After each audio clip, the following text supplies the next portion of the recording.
岸边，古昌堡挥挥手，吹吹口哨，100公尺外的燕鸭马上急游过来。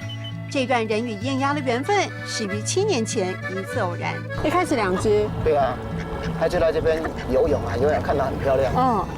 就一段时间没有人打扰它，它就在那边生蛋。再三叮咛我们得放轻脚步，别吓着了鸭宝宝。对生命的尊重与爱惜，其实背后有段伤心往事。那小只很可爱中间的，就把它翻过来催眠一下，结果放回去就死掉。看着它夭折，你想到那时候心情怎样？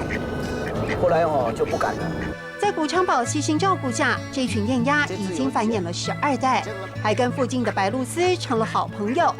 守护天使优雅飞翔，与憨厚的鸭宝宝相映成趣。它有老花眼，那一只有老花眼，我丢鱼给它吃有没有？它还啄错地方。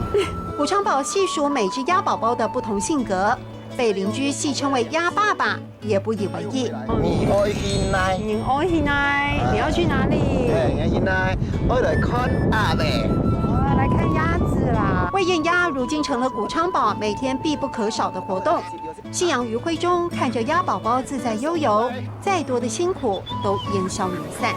唔爱去哪？